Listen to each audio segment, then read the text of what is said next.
welcome back to Cast Me to Hell with me, Seb. And with me, Robbie. And this week we return to our must-see horror with a brand new choice chosen at random off of the board from our random-ass list of films. And on our possible top 100 great is the hellhound that is Cujo. Yeah, we are flea-ridden and full of rabies for this episode as we talk about Stephen King's adapted 1983 Cujo movie. I don't know why I said that so weird. I mean, to be honest, it also in my head, this is obviously Stephen King and, the idea of a killer dog, but, I mean, the film could almost be Affair the movie, including killer dog. Yeah, that's what it is. Because it's basically more about an affair than it is about the dog. Yeah. It was, I think this was the first watch for both of us as well, wasn't it? It was, yeah. I've heard about it several times.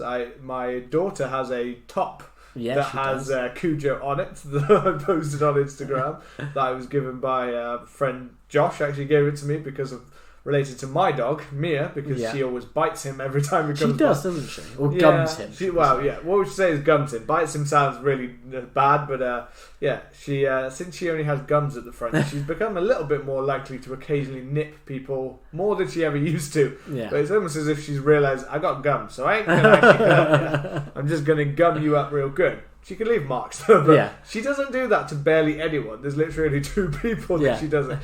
But yeah, so to those people, she is a hellhound. I believe it's Josh, it's Charlotte's sister, and my dad are the only ones where she's like, you fuck off. You get the fuck away. Yeah.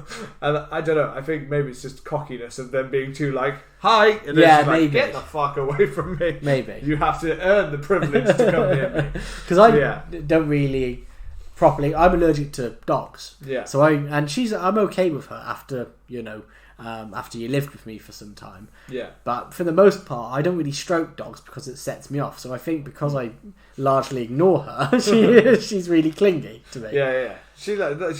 Well, literally, the second she gets to know someone, or the second she if you go to someone's house, or she's left alone with someone just for like an hour, and suddenly she's like, "Oh, you're my best mate now." Yeah, we're best You're mates. literally my best friend. Like she will literally love you forever, and just be like, "Man." Because she literally, the second, you come into my house, she wails like fucking she goes crazy. ragged. At the top, she's, mad for it. And she's fucking crazy like that. So she is, the most loving dogs. But, obviously, to those few people who she has gone after, she is the hellhound. She is Cujo. She has, and on Josh, she even, I believe, maybe even on his ring finger, she has left a mark forever. And when she thinks about him, it burns. Scars. So yes, that's my hellhound, but we're here to talk about the Stephen King adapted hellhound, which is the Cujo. And as always, before we get stuck into the film, I just want to give my classic reminder to throw some love to your favourite rabid, flea-ridden mongrel hosts by hitting that subscribe button, and please leave us a lovely review. Really does help the show grow. I believe we're just out of the top 50 for the Rome Apple Podcast charts, and just out of the top 50 for Canada. So the international campaign is still going on, and we're still clinging in. First time watching Cujo for both of us. I'd heard a lot about Cujo, and I'd seen snippets of the iconic scene where they're trapped in a car and Cujo's trying to get in. Yeah. You hear about Cujo quite a lot on American. I feel like on certain shows. I feel like it's mentioned in things like Friends and stuff like that. I've heard it mentioned several times. Within the same kind of areas, they talk about Jaws made you want to stay out at sea, and Cujo made you not want to have a dog. Basically, things like a dog made you scared of certain dogs, or people were scared because of Cujo. And it's an interesting one because obviously I can understand why people would be scared of dogs, or if they were already scared, this would not help you at all. No. The idea of this dog, and it's interesting. And the one link that did pop into my head was Jaws and Spielberg, because I feel like this film is in a very Spielbergian style. Okay. It's a very family. It almost feels more like the way that Spielberg with E.T. or even Jaws. He tells very much the family story, and the monster's kind of almost feels second to that at times. Like, the plot revolves around that happening, but the creature comes second. I'm not saying that this is done to Spielbergian level of like it's not balanced as well. It's like something like that. It's not as nicely balanced. The characters aren't as well rounded as say your Jaws or your E.T. And E.T. comes to mind because it's the mum from E.T. Dee Wallace is the mum in this film. Donna in this film.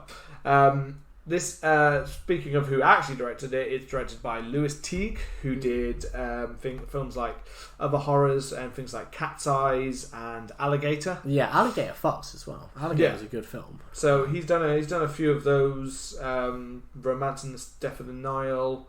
Jewel of the Nile, Romancing the Stone, like the Michael Douglas kind of Danny DeVito films. Yeah.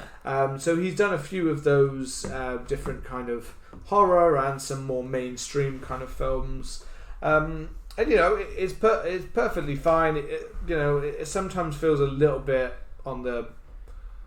It does to me. It felt like a discount Spielberg. It felt a little bit like almost bordering at times on like your TV movie kind of. I mean, that's what I got. I mean, I didn't so much pick up on Spielberg, to be honest, because a lot of Spielberg's films are, especially later Spielberg, are a lot bigger in scope and scale, I think. I mean, I got the Stephen King vibes straight away. It was very small town.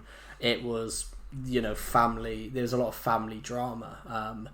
And very much, it's similar to Spielberg, I guess, is the creature or the monster and the horror is a layer underneath that. And we get to know the characters and then we get the horror. One thing I did notice is that Charles Bernstein, soundtrack nerd, Charles Bernstein did the theme and did the soundtrack for this. He would later go on the following year to meet with Wes Craven and to do the Nightmare on Elm Street theme. And obviously he made which is an iconic and classic theme. However, he only actually worked on the first Nightmare on Elm Street, so that theme there is really iconic and is played throughout the whole of the series. Interestingly, he only kind of did it for the first one. I think that's quite common practice. Like they have like one person make an iconic theme, and then people just like reuse it and redo it in little ways and stuff like that, and take it from there. Like a lot. Like you get someone like say John Williams or something like that. Like sometimes he stays with the projects, but sometimes he's had certain ones where he's done like say the Superman theme, which has been used in lots of other areas, but he's not like always part of it kind of thing. But people rework it or change it, and things like that for sequels. I think to be honest, I think the plot idea of this film is great. I think most people have a pet, and the idea that your pet could turn on you is pretty terrifying. Even though like Carrie, my cat, she looked at me when I said that. She's very placid. She's never hissed. She's never scratched. She could still be like a cat can be pretty. She could still turn, and then you add a Saint Bernard, which is a massive fuck off dog. There was one, and on its hind legs, I read this because I googled the biggest Saint Bernard that I could locate and track down. On its hind legs, you literally located. I found it, and I found it and killed it. I measured it. Yeah, it was 5'9". Yeah, it was 5'9". Yeah. I'm 5'8", so this dog has got an inch on me. This dog could make love to you. This dog could make love to me. This dog could top me. You know what I mean? You'd be the bottom. I'd be the bottom. And it's fucking. And Saint Bernard's a massive dog, so it's a terrifying prospect. Yeah, it definitely is. I mean, the one thing is that I expected that what you just said. I expected to be the plot of the film. Yeah. The idea of their dog that then starts to turn against them and maybe starts to do things which oddly I think would have actually made it scarier because you would have got more of the emotional connection between the dog, and therefore it makes it a harder situation and a harder thing to do. And I do think that would have been the more interesting take on this. And that has been played in I have seen that obviously played out in other places where they've had to do this kind of situation where they've had to choose to get rid of the dog or put down the dog or things like that. But that was where I thought. Whereas this one kind of takes a different. Where it's the Campbell family that actually own the dog. A little bit more on the lower income. They struggle. They kind of fight a little bit more redneckish kind of style. So like it's interesting because you don't get the idea that the dog's not looked after, but the dog's more free to roam and kind of just goes off on its own. Yeah, goes off and fucking chases. They do show at times that they do care about the dog, though, so it's not like the dog's mistreated, so it doesn't necessarily give good reasons for, like, going against them, but it's almost more like they didn't want it to be the family in case the dog is like, well, the dog can't kill one of them because that's the main family we're trying to protect or whatever. Yeah. You know what I mean? But to be honest, my main thing coming into this film was, is obviously, like I said at the start, is the fact that it has much more of a perspective on the family, and the dog is kind of occasionally gets shots in of how it's changing. The opening shot is for the dog, of course, where we're chasing the rabbit. And the rabbit through there, and you've got the whole idea of the dog goes into the hole and then it's full of bats. Yeah, the rat, where the rabbit's got away and like, oh yeah, I've made it away here, when actually, he's about to get gobbled up by bats. he's about to get a bat deafened from all those bats that are probably going to be like, well, we'll have you. Yeah, gobble up, boys. But and then he gets that bite on the nose from one of the bats. So the classic idea of the bats giving you rabies. Before the bats giving you COVID, the bats giving you the rabies. And he gets that, but this is the main thing, that for the first good half an hour almost, the only main part, that's Cujo, apart from them meeting him in the scrapyard. I think that's the only real we get most of the time of Cujo's progression. We get tiny little scenes of Cujo where he's getting annoyed, starting to get things like the sound. He's obviously getting more affected by the sound of things, and some of those are played out really well. But one thing in my head is the fact that obviously I feel sorry for the dog because the dog is unwell. The dog's been bitten, it's got rabies, and it's just unwell. And it starts to look like shit, and no one really pays attention. No. So again, if it had been the family, they would have been like, "Well, you look like shit. We need to take you to the vet." But because this family's a little bit more neglectful, or just lets him roam, they don't notice when he literally looks like he's got custard in his eyes. Well, the kid notices. The kid's like, Cujo doesn't look great and is acting weird. Yeah. But then the woman, the mum, is like, "Well, don't bother your dad now. He's an asshole. He's angry. Yeah, just let him get home from work and chill for a bit. You do get a little bit of beers and then tell him, because they have that whole storyline. Again, there's not really a lot to their storyline. It's pretty much like they somehow win the lottery of £5,000, and then the mum seems like they're going away. But you also have the question of, is she going away as in she's going, they're leaving the dad or something like that? It almost seems like they're going away and we're probably not coming back. It's a bit weird, isn't it? But the dad doesn't get enough scenes to really seem like a big enough asshole that you feel like he is just like a proper scumbag. All you get is he's he's a mechanic. Scene with his neighbour is the only one that makes him seem like a bit of a trash bag, because he's on about going off for a weekend of basically whores and baseball or something like that. From what it sounds like, beers, whores and baseball. Yeah. You know what I mean? With the money that they just won, he's like, we can spend that on some beers, whores and baseball. Yeah, which is a bit of a bell end move. With his fucked up neighbour who's just pissed and steaming. Is a little bit horror dog. There's no smacking or hitting of the dog though. No one I kept on expecting someone to be really vicious towards the dog, smacking him away or get out of my way or hitting him. But there wasn't actually any of that. Interestingly enough, it's just more occasional shouting at the dog, or or people just showing themselves to be a little bit vile, like those characters do. But this is the interesting part for me, is the fact that some of this is interesting, and I do find the Cujo parts the way that they show him start to get really annoyed, and the way the dog, the way the dog's perspective and stuff like that, which obviously I assume I haven't read Cujo, the Stephen King novel. I've read some of Stephen King, but I'd assume that we get obviously a lot more description and detail of how the dog is maybe affected by that from Stephen King, because Stephen King does tend to have sometimes a quite long-winded way of describing the elements of something and what happens. He does tend to put a lot of detail and description into certain things, so I imagine there's a lot of description into what Cujo's maybe thinking or feeling, or the perspective of the dog. Because in this it just seems like he's just experiencing his Joker arc, and then he's had enough. You know, he's in the mechanic. Someone's welding or something. And he's just fucking sick of this, and walks off. And then something else happens. You get the screeching with the metal, and you do kind of see his eyes kind of widening. But this is the interesting part for me, though. Even though we get those, I still felt bad for the dog in general, because I was just like, well, the dog's just ill. And, you know, it's not even a case of this dog's actually like a real shitbag of an evil dog, or a dog that's been like badly mistreated, so it's a shitbag. Yeah. It's just got rabies, and rabies causes them to go ragged. Shit. Yeah.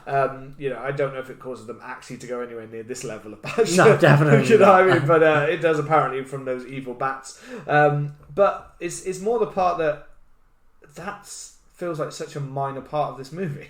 Yeah. And most of it is about Dee Wallace's affair, Donna, with, what's his name, Steve, I think. I don't even know. I've literally, the note I've got is the plot Steve idea Kemp. is great. Yeah. He's referred to as Kemp, I think, quite often. Yeah. That's why. And then it goes classic Stephen King setup. I didn't make any notes about the opening drama, because I found myself, I didn't give a fuck about any of these characters, you know. Yeah, I mean, this is the problem. That's why I'm saying, like, I felt more emotions for the few parts with the dog than I did at all for Donna, E.T.'s mum, is what I'm putting. Yeah, E.T.'s mum. I was like, you know, it's an odd one, because, you know, she's, you know, I was a bit thrown off at the start, because, you know, when the husband comes home, it seems like they're the, you know, nice little idyllic family. Yeah. And then you get the guy Steve Kemp that comes into the house, and, you know, and look, he looks he's basically like, he's your 80s sexual man. I'm not saying he's a sexual man. He's not a sexual man. He's not one of our level of sexual man. He is he is like in the 80s, like that rugged lumberjack guy, basically. Like that was to the housewives. Like that's irresistible. You know what I mean? That's my bag. Whereas the dad, I would say, is almost more like what you'd more closer to, like a more of a cliche, more a modern day sexual man. Yeah, modern day. I mean, neither of them get into the class of our official list of sexual men that definitely not. We'll list off for you one day in the sexual man episode. Yeah, but they're both that. But I got, like, obviously you get that weird. The mum is so oddly reacting in the room. I was like, so what's going on? I was like, I knew something was up. So because she acts so odd when I put Roger. That's wrong. Roger. Yeah. Roger's like the weird guy that helps the dad Vic when he's like trying to do the whole meeting thing, which again is just like, who gives a fuck? But I was like, she either hates him for some reason, like he's a real dick, because he comes in and straight away seems like a bit of a dick. Yeah. Or she'd be fucking. Yeah, and she'd be fucking. And like, and obviously it'd be fucking. It'd be fucking. Yeah. You know, and this Steve guy, you know. We get that kind of odd scene, and then they're talking about tennis, and then the next scene is them playing tennis, and it's like, you beat me again, and it's like, but it's like Steve, this Kemp guy doesn't give a shit, because he's like, well, I'm sticking it to your wife. Yeah, so I'm piping. You can beat me all day long, because I'm sticking it to your wife, and he's loving it. But the problem is, like, Dee Wallace. So Dee Wallace, obviously in E.T., she was also in Hills Have Eyes, and she's been in a fair few horrors and things like that, and The real problem with it is the fact that, to be honest, her character is bland as fuck. Yeah. She is very one note. She's so like, she basically acts exactly how she acts in E.T. in this film. Yeah. But the problem is in E.T. she's this quiet, gentle kind of like nice, like who then shows worry, and it works because she's like that. And that's fine. She can come across as this quiet, gentle, who then later on has to rise up to be the one to defeat, you know, to get her son alive and defeat Cujo. But the problem with that is, when you've got a character like that, is just the fact that, you know, she is given this arc of being a cheating housewife, who then is like that gentle, but also she doesn't come across as soft and gentle. She comes across as basically disinterested with everything. Yeah. She's disinterested in her husband. She doesn't really seem to care about her son. And even when she's having an affair, she seems like she's not really that interested in him either. She's just a character who kind of floats through the film and appears to not really care. And then when she finally has to kind of rise up to it later on, it's the case of like, you've risen up to it, but by this point we're so disinterested in you as a character. We don't give a fuck. If anything, we're kind of waiting for you to die because we don't like you. Well, it's the same as even her husband Vic. Like, he comes in and I think she's had an argument with Steve Kemp or something like that, and some milk and eggs get pushed on the floor, and then Vic comes in, Steve leaves and he just looks at her and he's like, he says something really weird, like, again? And she goes, again? Like, yeah, it's like, we're fucking, it's back on. And then he's like, okay. And then he just goes to work. He's just like, this man's fucking my wife. I'm just going to go to work, you know? Like, whatever, it's fine. And, like, nobody cares in this film. And then they try and have, like, Tad, or whatever his name, which is a really weird name. They try and... he's just, like, really annoying. They're, like, in this crossroads, obviously, and it's, like... The problem... Yeah, it's a really odd way to frame your film around, because you're framing around mainly, like... Vic, to be fair, at least comes across like a good dad. Yeah. And he has some kind of... And he's also, you know, he's the one that seems to be working hard on this... I'll come to the really weird serial somewhat in a minute. You know... Like, so, you know, he's weird and he's going along with it, but he kind of just seems like a bit more of a victim, and just kind of... That he's just kind of doesn't really know what to do at this point with them, and he doesn't know what to say to her anymore, and you understand that, and you understand that there's meant to be a breakdown, but the problem is the film never gives you any reason to feel sorry for the wife. No. To feel like she has any good reason for doing this. It seems like she's just like, I'm bored, I'm fucking. Yeah, you know what I mean? So, like, I know it's an absolute common thing to have, like, affairs just because, you know, it happens all the time. People are just like, oh, you know, my life's not fulfilling, so I'm going to bang my person or whatever. You know, but it just doesn't give us that reason, and it gives us, you know, it gives us a lot of, you know, maybe reasons like why she wouldn't, you know, the dad is out all day and he's overworking, maybe he's a hard worker doing stuff like that. But the thing is that even she still points out, she even, like, you're like, oh, maybe it's because she's over, you know, maybe we're going to get a reason why, because they had a real problem, or they had, he just constantly works all the time and doesn't care about her, so that might make him feel a little bit more for her. But no, because then you have the scene that then complete goes over it when she's like, you're so good with him. It's like, so you know he's a good dad, you know, and you know he's a good person because you've talked about that as well. And then you know, and he seems like he's trying with her to have a conversation, and she just doesn't try with him. So she's, again, the one setting it down. And so then it just comes to the idea of you've got, like, the bored housewife. Which, to be honest, you know, the bored, unfulfilled housewife who basically bangs a neighbour pretty much because... Which is pretty much one of the shittiest excuses ever for anyone, like, being like, I wasn't happy in myself, so now I'm going to go and sleep I'm going to go get some pie. Yeah. You know what I mean? That's just the shittiest of all things. So, like... But if you're going to paint your protagonist of a story, it's such a weird choice. You know, I know that this isn't huge. I know this made money because it did actually, you know, it did like a good like triple profit of 6 million to like 21 million. So it did well. But I think that's because people were sold the idea of the Killer Dog movie. Yeah, that's it.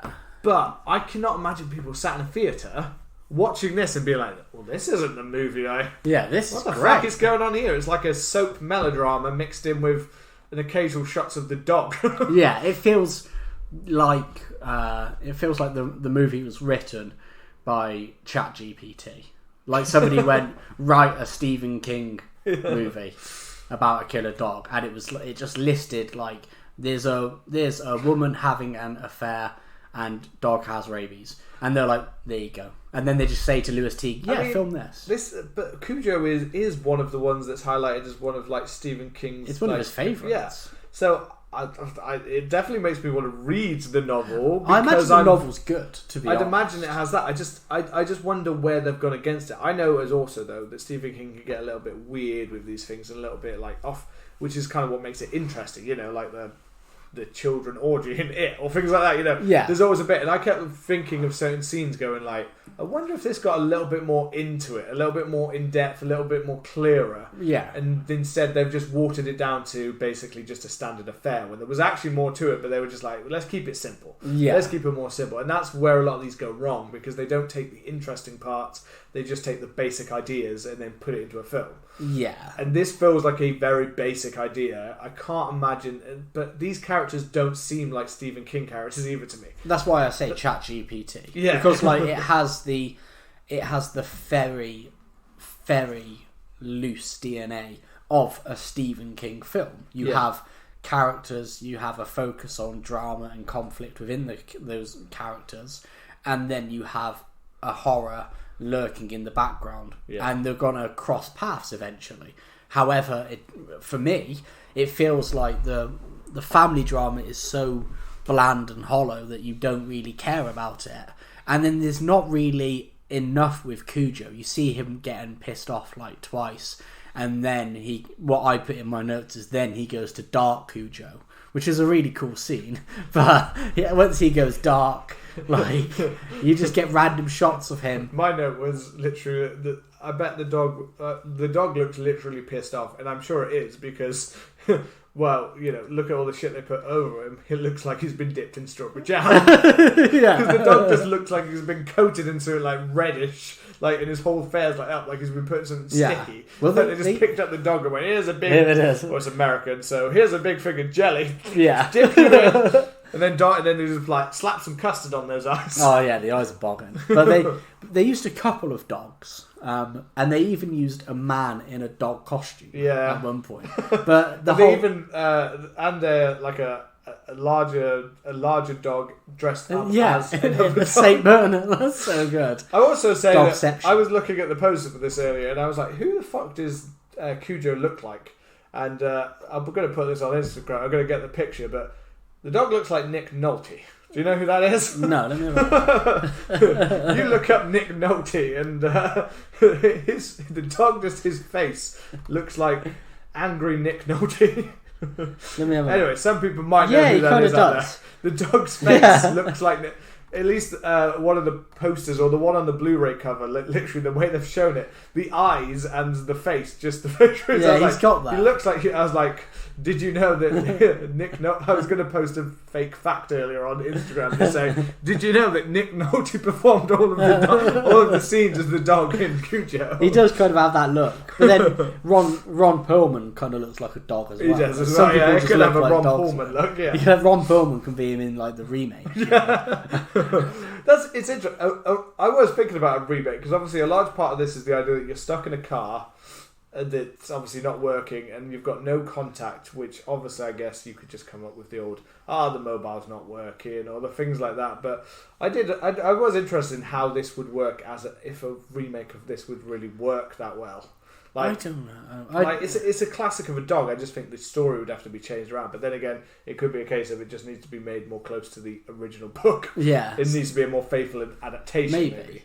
I mean, without reading the book, it's hard. And I imagine the book would be quite good. I really like Stephen King. He's one of my favourite authors. And he takes a lot of time crafting his books. Sometimes people think he takes too much, which I get. But I really vibe with it, and I could imagine the book being good.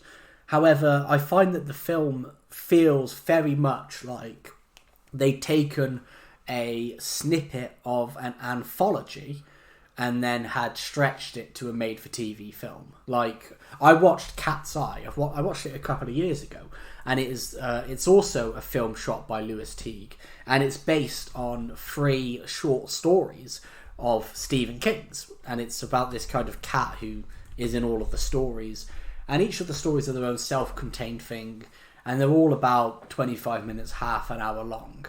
And this film feels like it could be that, because like half of the film is just them stuck in a car, maybe a good 45 minutes. You think maybe you could have just had that as the film. I saw that scene because it's like a classic, Yeah. And then I watched it and I was like, this is basically what the film is. Everything else just feels like padding. Yeah. This for me is almost the opposite, and this is going to be quite controversial because it goes to show my opinion on the film straight off the bat. This feels the opposite to me for The Birds. So The Birds was a film that I heard about, thought sounded shit, watched it and loved it. This film was a film I'd always wanted to see. I thought the plot sounded great. I watched it and I kind of wish that I just kept it as a film that was on the list, because I thought it was just... I don't think it was terrible, but I thought it was pretty bad. What, Cujo? Cujo. Yeah, I was going to say. Cujo. I mixed around there. I was like, you're still talking about Cujo now, right? Not The Birds. Cujo. Yeah. I know you actually preferred The Birds once you'd seen it properly. Yeah. Whereas I wanted to watch Cujo for a time, and I'd seen this scene of it trapping this woman in this car, and I thought, oh, this is some real potential. It's a great storyline. And then I watched the film, and I was like, this is ass. I wanted to point out, so I wanted to know, because something felt off, and we'll talk more about the scenes when they're trapped in the car and the door later, but I feel like the ending anyway, just jumping ahead a lot. But I feel like the ending is a good way to show between the book and the ending. So that's the only one I really looked at what the difference was, because something felt off in the ending for me. So I don't know why, it felt like, I was like, there's no way that King wrote it like this. This would not be the ending of this.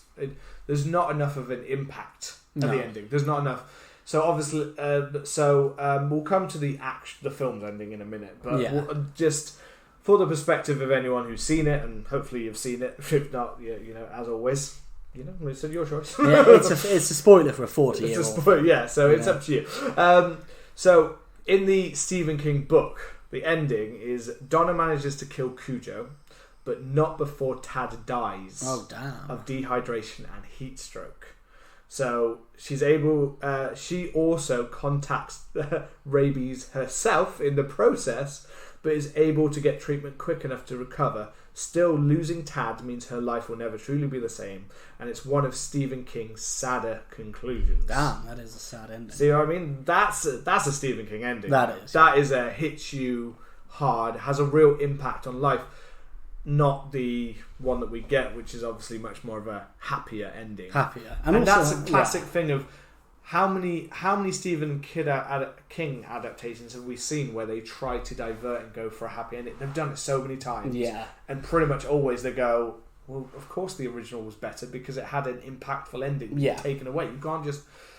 And it's also... I always find that is a real shame on authors, because someone writes a book and normally thinks, and they've thought so hard about that book and where it's going, and yes, sometimes they don't go to plan, and some authors fucking hate their own books, but when they're writing a book, they're purposely putting things in place, foreshadowing ideas, depths, that is why that idea comes back later. That's going to be the case of, like, you're going to win but you're going to lose, and it's there, and it's a theme that runs throughout the whole book. And I 100%, and this is speaking without reading, but reading other Stephen King books where it has a real gut punch of an ending, he lays the groundwork really well. He does go over... I will admit what you said before about he does go a bit OTT sometimes, and I do sometimes feel like his description about one thing can sometimes go on for like a couple of pages. It's like, we're still talking about that one thing. But then again, he has but that creates an amazing imagery. Exactly. That's why I always find it interesting when some people can't adapt to them that well, because I'm like,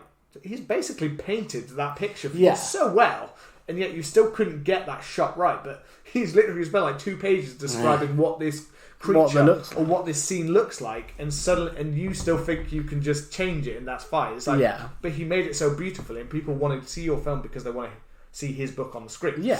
And it's stuff like this. There's kind of like, if you feel it's necessary to do that, I understand probably a studio turned around and go, oh, that's too sad of an ending. Or maybe they did test screening with people. And the shitty thing with that with films is when they do like test screening and stuff, I know you need to get audience perspective, but sometimes it makes it worse because it depends if you've got the right people watching. And they don't. They do random test audiences, which is more about just a random audience. But it's like, okay, but if you actually tested people who liked, say, the books, they'd be like, well, no, that's perfect. You've done the film, you've done justice. But if you do a normal audience, they'll be like, oh, I was sad the child died. And that's like, I don't know, some 40-year-old mum or something like that who doesn't watch horror films, and it's just like, I really didn't like the fact you killed the child. And they take that test note, and then the studio look at it and go, oh, this one person said they didn't like the ending, change it. And then, I get that's out of their hands, but it's a bit shitty when they kind of do this, because, I don't really like them when they kind of change them so much, because it defeats the whole point of why people want to see that on the screen. So going back to part of the film that kind of caught my imagination or my eye in the film was the very, very odd... So I'm jumping back a bit for a little bit. I'm going back to some of the build-up to our... Adulterous v Hellhound. Yes. That's pretty much what this film is. And I'm thinking about the weird cereal ads, the dad's job. I want to get that subplot out of the way. Most of it is, and I don't even care to talk more than a moment about the fact that most of it is about the fact that a ad that is selling a lot of cereal, and the dad's so happy about it at the start of the film, then turns out to give the kids have got some sickness from one of the cereals. Yeah.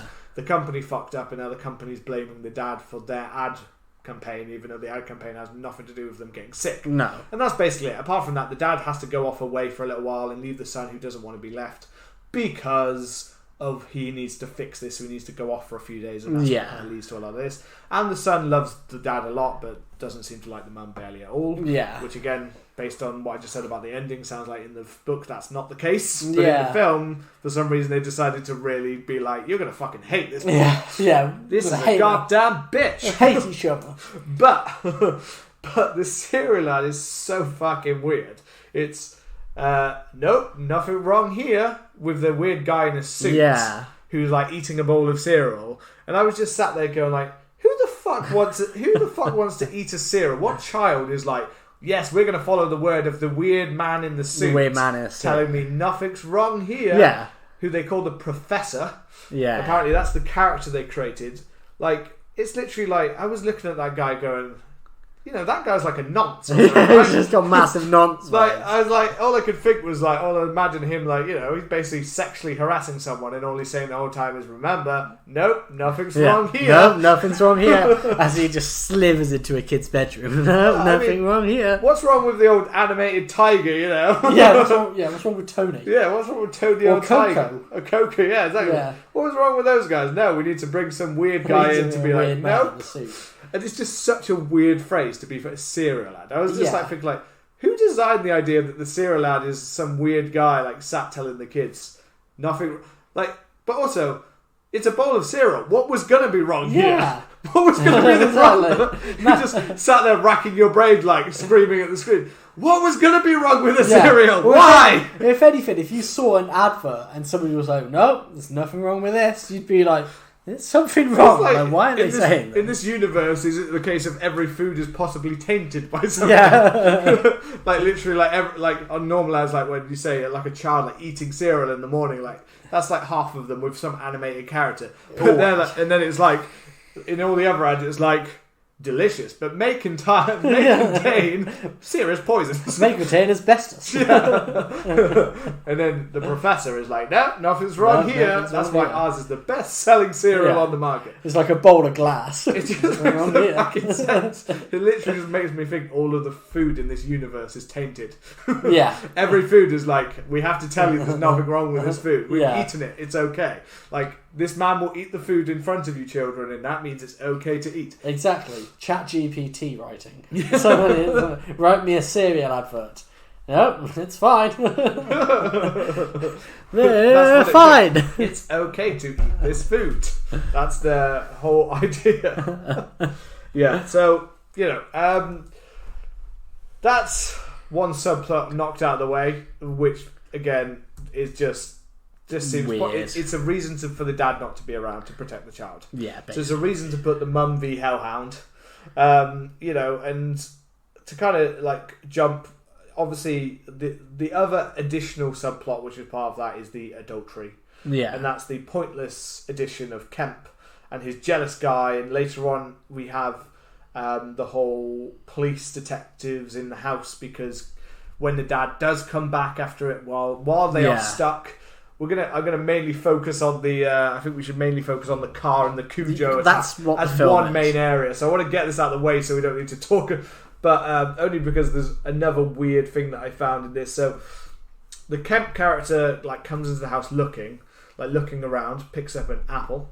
That was one weird, because I was like, why are you picking up a fucking apple? And he walked through the room. He doesn't eat the apple. He just walked around the house with the apple. She's not going to be in the apple. Yeah. He's like, is she under this apple? Is she under this apple? And it's just like, why? Like, it seemed like such a weird direction choice for the director to go, just pick up that apple. Yeah. that sounds weirdly like pick up that damn apple, boy. Because it must have been 80s sexual man, you pick up that apple. It must have been a director's choice. Because if he just walks in, like imagine the actor. It could be the actor who's just like, this is an interesting part of my character. He likes to pick up apples. He likes apples. Well, he likes to pick them up but not eat them. But it's really weird because imagine you're directing somebody and you're like, okay, you're looking for the ex-girlfriend that you're having an affair with in this house. You're angry, go in. And this actor just walks in and picks up an apple and then walks. You'd be like, "What the fuck are you doing?" As he's staring over like into the kitchen, which is actually, when you see the wider shot, is actually an open space. So he could have seen from across the room that there's no one stood in the kitchen, but he still has to go like, "I'll take." As I'm leaning over, I will take this apple. I just fucking love it. All I can imagine is like just the director being a right pervy kind of. Now bites the apple. Yeah. How do you like them apples? Right in his ear. It's just like, take your top off. I just imagine him eating an apple while watching it. Just we slowly stare at him eating an apple. Yeah. Eat the apple. I don't know where we're going with this. Yeah. Then he grabs a knife. Like we, I don't know if we see him grab the knife, but he like lingers his fingers over the knife, and then obviously the dad comes home and his room's been like, the mattress has been like cut up. Yeah. Of course, he's got to be hiding in the mattress. But here's the weird fucking one. Here's the real weird thing for me. From the dog shit police officers who are like, when their officer later goes off and like half a day later and still hasn't come back, they're like, I'm sure he's still out on just out looking at their house. It's like, he went fucking half a day ago. Lads. Yeah. Like, you don't give a shit. But that same detective that stands in the house, they're in the middle of this like crime scene. The officers are like going around like checking things and you know, taking evidence or whatever they're doing. You know, there seems to be loads stood in one room. Yeah. But it's also the fact that he talks to him and he's got a saucer and a cup. Yeah. And he's got... So it's like, wait, you can't... Like, because Vic only arrives afterwards. So it's not like the case of, like, he's gone round and been like, does anyone want a coffee while you're doing your investigation? Yeah. No, this officer has obviously walked into the house and been like, before we check the evidence, I just need to make myself some coffee. Yeah. And it's even the case of the fact that it's like a... You see this in a lot of American shows. Like, they've just... I know, like, nowadays it would be like a Starbucks coffee or a Costa coffee. Course, but it's like, you're in the middle of a crime scene. And you walk in with your fucking drink and there, but this one's just like, you've got a fucking saucer and a teacup. Saucer, You're being a fancy little bitch with this coffee. And you're stood there talking to him while he takes like sips of his coffee. It's like, I'd be there like, who the fuck told you didn't have coffee? Just like, one, you're acting like a dick to me, and two, who the fuck said you can take my drink? I know. You little bitch? Just makes himself a coffee and stuff, and takes a fucking saucer. I swear, I've definitely seen some kind of parody thing before where literally like a guy walks into a crime scene and all of the officers are stood there with like coffee, like coffee's just drinking away. Yeah. All right, mate. Just like I don't know why. All I can in that whole scene I could stare at was like my weird mind just constantly glaring on one object and like, why have you got a sauce and a cup? Where did you get it? Why? Like, this is what these are, and as you'll notice, these are the choices in this film that I had time to just like mindfully like go away from and just be like, I don't care.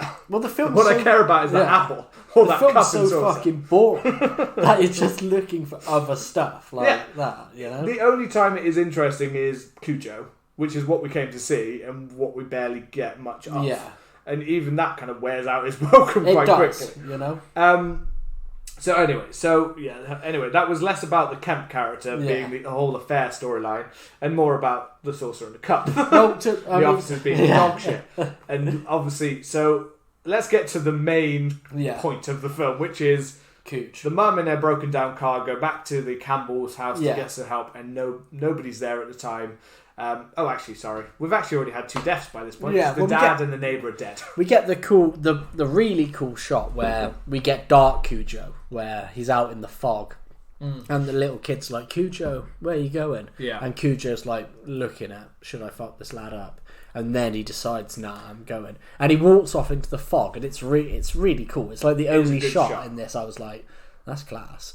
And then... And that one is legitimately tense. And also because it's Stephen King. Yeah. It's legitimately tense because you're like, well, Stephen King likes to kill a kid. Yeah, so you're thinking... I was like, is he going to kill... And he's the only one he doesn't. He seems to react to his voice and be a bit like... It's like... And again, this is why one thing I think is impressive is what they do with the dog. I know it's not hard to use animals in it, but the dog, most of the time, I can kind of get something from the dog. You know, when the dog like switches from being angry to then being like recognizes the boy's voice, there is like a change in the dog. Like you see that kind of like a note, like his eyes kind of like less like full on. I'm not saying the dog literally like from direction. All right, do this one. Like this is your choice, but. So again, that's the director obviously did some well with that kind of part of it. That's Nick Nolte being a really sorry, good Nick actor. Nolte Nick being a Nolte fantastic being actor. a fantastic actor. That's who. Yeah, sorry, I'm acting like a dog can do that expression. Nick Nolte. Nick Nolte did the facial shots of the dog. Nowadays, they just CGI Nicolas Cage's face. So yeah, they were. Cujo. And that's a Cujo I'd watch. Yeah, there is one moment that I found really funny is after Cujo leaves that, he's just like walking through some fields and he's just looking for a scrap. And you're like, what the fuck is Cujo doing? He's like just walking to find someone. Looking all like brutalized, like his body is all like getting fucked up. Which again, I don't really know why the rest of his body changes so. Like I get like the stuff happening to his face, but his whole body is like coated in this layer of like. Well, that's what it got me because I don't think dogs can sweat, can they? No. So dogs through that they pant through their paws. They have a kind of that, and they pant and they let out a thing. But no, so it's not like he's getting a layer of sweat on him. Yeah. So I was like, why is his whole body covered in this like layer of like slimy jam? Yeah, it's fucking weird. Yeah, so it's a bit like his whole body, but again, it's to give him this effect of looking like this proper rough, like, and he does like proper rough at points. Yeah, at points he looks really real rough. So yeah, we get the neighbour's death, the asshole who we've only met for one ever scene. Yeah. Who comes out throwing his trash. He apparently just throws his trash outside. Throws it. He just has this pile, and it's literally as simple as straight like Cujo just walks by looking for that scrap. He's just looking for a scrap. Ah, there you are. There you are. Yeah. Let's do this. I'm just going to body this guy. To get up on his hind legs and just start fucking pounding it. I'm just going to giving him that right hook. Yeah. I'm just going to start. He just goes, yeah, here's a scrap. I'll take it. And he gets him, and then he legs it into the house for the shotgun for the gun, off the side, and before he can even do it, Cujo's like grabbing into his stomach and ripping into him.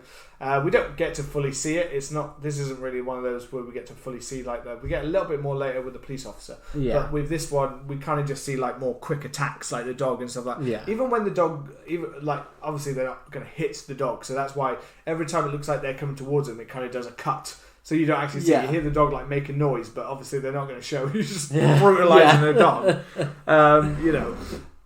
So yeah, and then the dad. Then after that is coming after the family. He knows the family are gone. Yeah, his family, the Campbell family, the mum and son, and he comes in and finds him dead. And that one's super fast. Yeah, he just gobbles him cuts off. Well, it cuts off, doesn't it? To his like. Yeah, but that's it. That's what I mean. It's like real fast. It's like he runs. He gets cornered and then he just runs up and it just cuts off. Yeah. You don't get to see anything happen to the dad. No. I do know that there is I did notice when I was doing all I was scrolling, there wasn't uncut, but I just tried to watch a normal one of it. Yeah, we're trying to do theatrical, aren't we? Yeah. Experience there might be a version out there where I don't know, he tears his throat out, so it's a bit more brutal. But in this version, it was pretty standard kind of take. Like I would say that this probably would pass as like a PG-13 or something like that. Maybe I reckon a 12. Actually, PG-13s are 12. It's 12A, isn't it? That's what I mean. I could imagine that. Like it's maybe because the dog's scary, it would add more to that. But I'd say that's about all it would get. But yeah, this is what I mean. We get these quick ones, and I guess maybe it's just because it's a dog attacking someone, and it's creepy. You know, the thought of the idea of it approaching you and overpowering you like that. It was rated R in America. Okay, interesting. Yeah. But it's obviously back then, though. I get it, in the 80s, maybe. Yeah, maybe. But I get the idea of this being a very scary thing, and for a lot of people, the idea of their dog turning on them is a scary thought. Yeah. Which, as we said before, I think if it had been a bit more based on their family and their dog, it would have been a little bit. I think would have worked better. Yeah, definitely. I think it would have. But the dog is effective in the way it works. You know, it's exactly what you'd expect to see. It might just be because this is exactly what I'm expecting to see. Maybe see a dog just jump up on people, growl at them. So that's pretty much what it does. The one I thought was a little bit more effective is the police officer that comes to check once. Obviously, yeah, I think that was a bit better. As I said, there's not really much. Donna and Tad get there in the car. It breaks down. They get out. The dog is pretty much there straight away, and they get straight back in the car. Yeah. And he continues to like bash at the side, and he climbs over, and at one point it looks like they've covered him in soap because he just basically soaps up the window with his rabies. Yeah. And it comes across scary. One thing I will say is that the kid seems legitimately terrified. Like, I would not be surprised if there was a bit of a Kubrick style to this of basically I'm just going to keep scaring the shit out of you. Yeah. I'm going to let this dog chase you around, or I'm going to just scare the shit out of you as the director, just be like, if you don't cry, I will beat you to death. Or holding a gun to his mum's head, like being like, I will kill your mother. Yeah. I will kill her. It reminds me of Extras with Ben Stiller. Yeah. You know the one with that? I will shoot this old woman in the head. I will shoot them. I will go to your mum and your dad and I will kill them dead if you don't. Yeah, that's so funny. That's literally what. But he is legit. Like the kid, the kid's not really around enough for him to say that he irritated me. But when he was in the car, he just...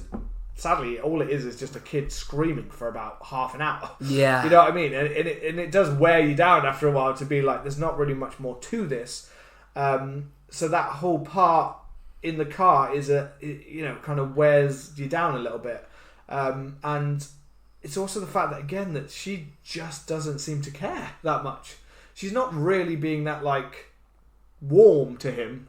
Or that care, that helper. Yeah. She has certain points when she tries to calm him to start with. And I understand in that situation, I guess you'd be on the end of your rag pretty fast. So she's getting pissed off, and she's probably getting as irritated as probably the audience are by just hearing constant screaming and stuff like that.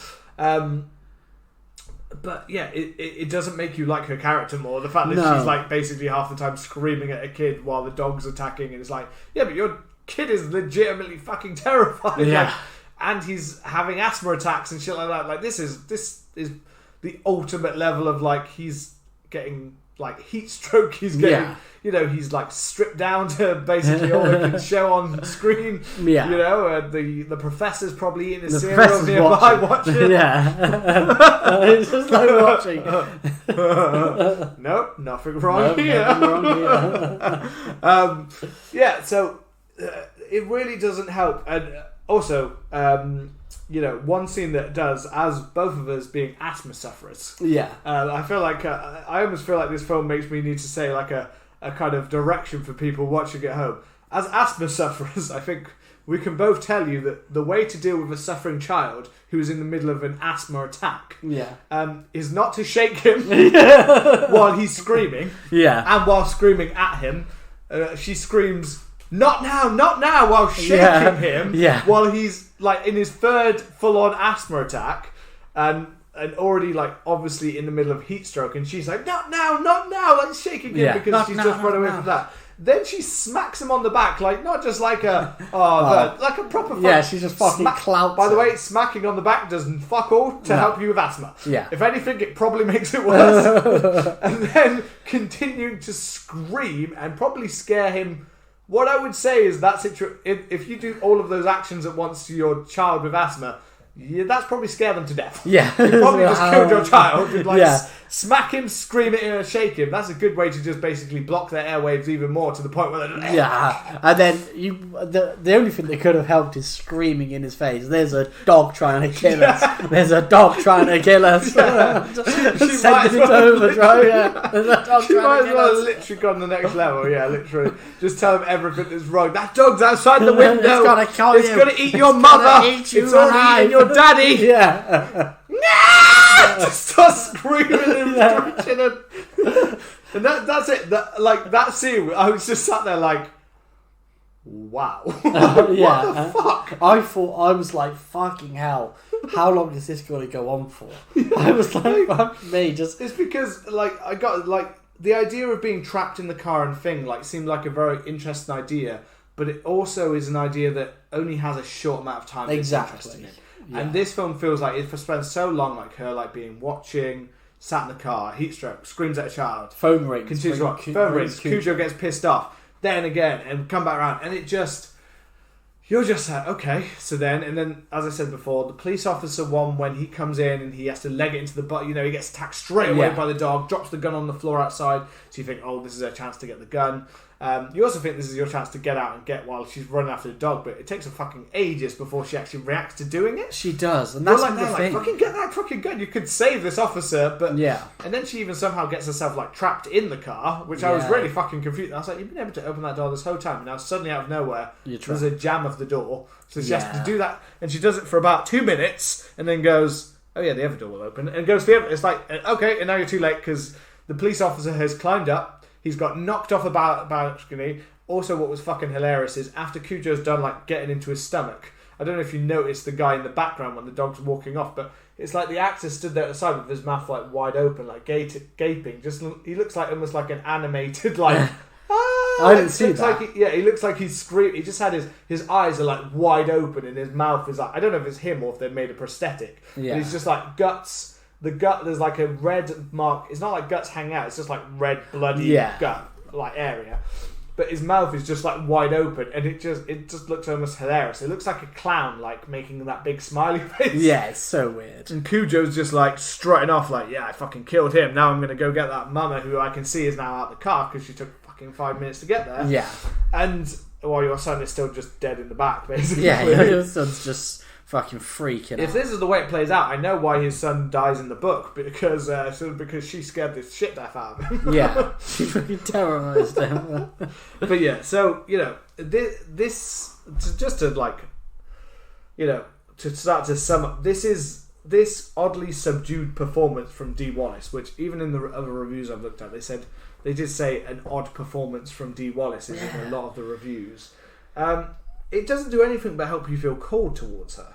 No. I mean, there's literally a point when I start to think, honestly, is she about to throw the kid out the car to save the son? Yeah. She's like, you're fucking He's dead now. Just lob him out. Like, here you go, dog, have him. Yeah, fucking scrap him. You know, just like in her head, like she sat. There's a moment where she reflects when she looks so pissed off after that asthma attack bit, where she looks so like, oh, for fuck's sake, like literally, like look at it, like she gives a look to her child, like she literally doesn't give two shits about. Yeah. And I just think in your brain, like, where's her brain going? It's like, oh, if I do get rid of my kid, how many sexual men could I probably be pounding tonight? Yeah. All she's thinking about is pipe. All she's thinking about is that piping, because that's all we pretty much get the idea is, like, she just obviously just wants more piping. Yeah, I don't know.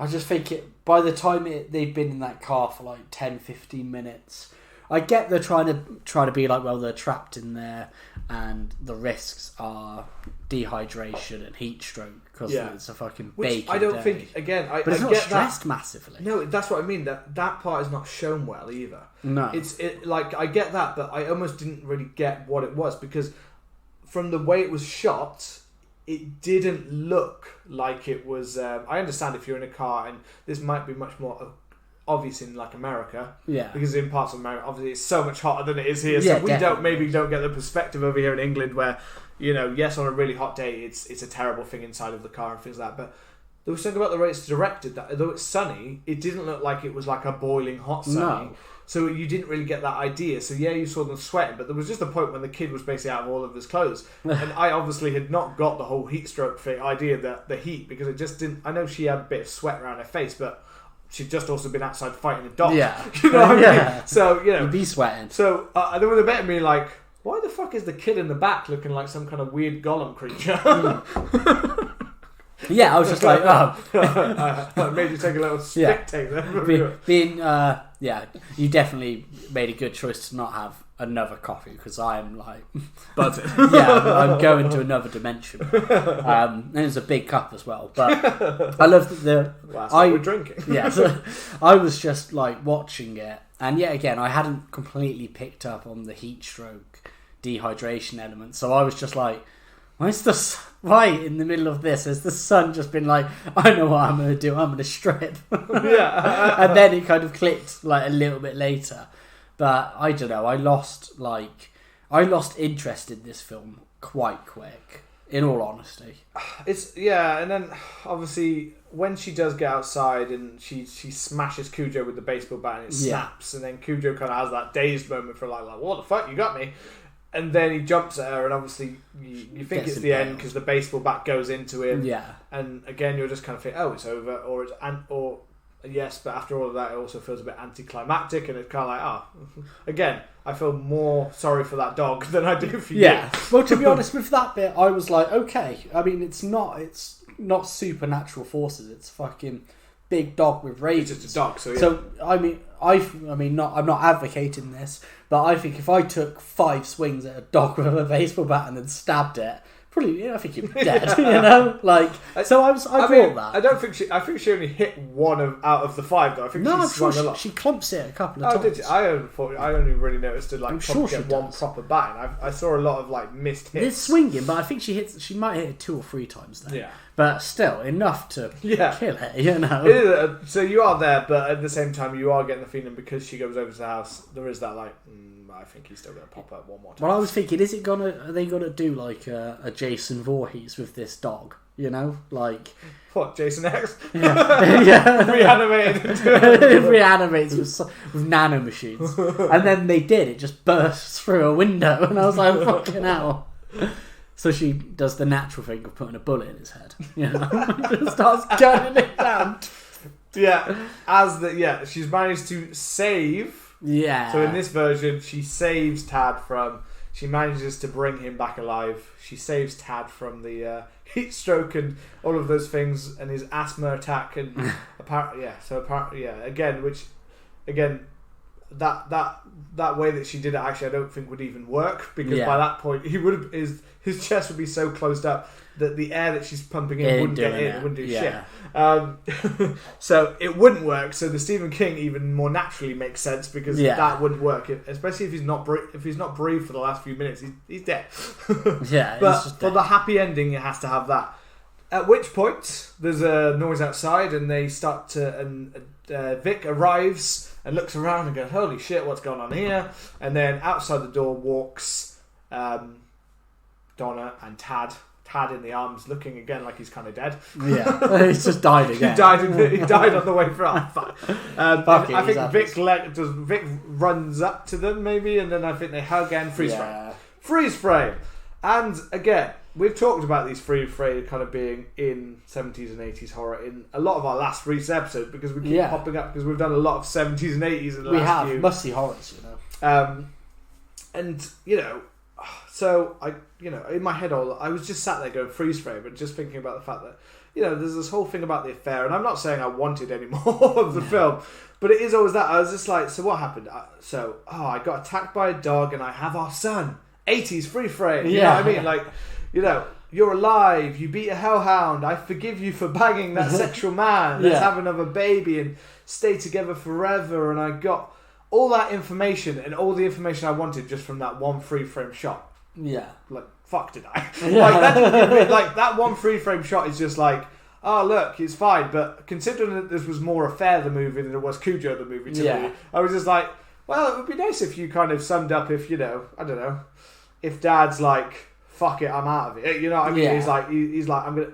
The next scene you get is just like kick that hoe out of the house, and like he'd be finding himself his sexual woman of the 80s. Maybe they did exist. But but we assume from that final lovely shot that it's all is forgiven. You beat a dog to death. Yeah. Family is more important, and killing a big dog will put things into perspective. The key message of Cujo is basically, if you're having troubles in your relationship, beat a dog to death. Beat a dog to death, yeah. It will solve all of your problems. I hope they then went home to that detective and beat him to death. Yeah. That's my goddamn saucer, you bitch. Yeah. But yeah, so I will tell you. So this is must-see horror. So we're going to bring this round, because somehow we've talked for over an hour about Cujo. And damn. We were literally, I got to be honest, we started this episode going, we got 10 minutes of this. So, I feel like applause for getting that far of kind of explaining. Yeah, definitely. And we haven't even, I'm not saying we haven't basically told you the plot, but we missed out a lot of bits because it just seemed inconsequential to the general idea of the film. But, I feel like we already know where this one's going, right? I think, but the rules is rules, man. I feel like I've done the more talk, because I'm going to let you, I think normally I lead it off, so I'm going to let you lead off. What are your thoughts on Cujo as a must-see top 100 horror? No. Cujo. I don't want to be horrible when I say this, but I wish that when we went to watch it, the internet had cut out and I could have messaged you saying, I can't watch it, we have to do it another time. Because the idea is rock solid. The execution is dog shit. It feels like a made-for-TV movie, and it feels like a segment from poor anthology horror that has just been stretched out. They could have had a good movie on their hands. Instead, we just end up with a really poor drama. We end up with some okay moments. The bit with Cujo walking off into the fog is cool. Cujo looks pretty intimidating at moments, but the iconic moment of them being in the car just felt like it dragged on too much. I didn't think there was any tension in the film. I'm not saying it was a horrible film or it was terrible, but I don't think it's must-see horror at all. I think it would be for a Stephen King purist, being honest. If somebody asked me to recommend a Stephen King movie to them, it's not going to be this. But if you were trying to watch all of them, it's top 10 Stephen King top 10. No. Overall, is it must-see horror? No. It's not even the best creature feature or film about killer animals that I've seen. I don't know what this is.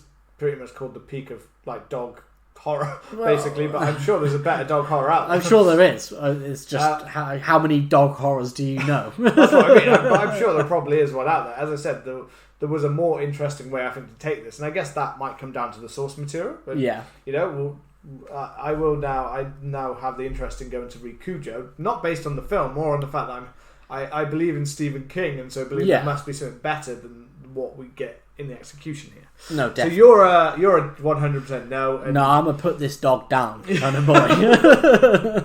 And to be honest, most of what you said, I agree with. It just doesn't work execution way. What it mainly doesn't work by is that I said before, and I kind of stick by the idea. I feel like they were trying to go with the Spielberg style melodrama, which you get in a lot of Spielberg films, which is a well balanced act of having both horror and tension that builds towards it and suspense that builds towards it. It has many shots that made me think of that Spielberg or even Hitchcockian, like the one in the car when it spins, you know, when it keeps spinning until it wakes up in the dad's nightmare, and oh my god, that felt like a very not their shot, because they'd done it better than that, but it felt like they were trying to do that kind of interesting tracking, you know, like the zoom ins, like the zoom in Vertigo or Rear Window or Jaws, you know, those two linked together.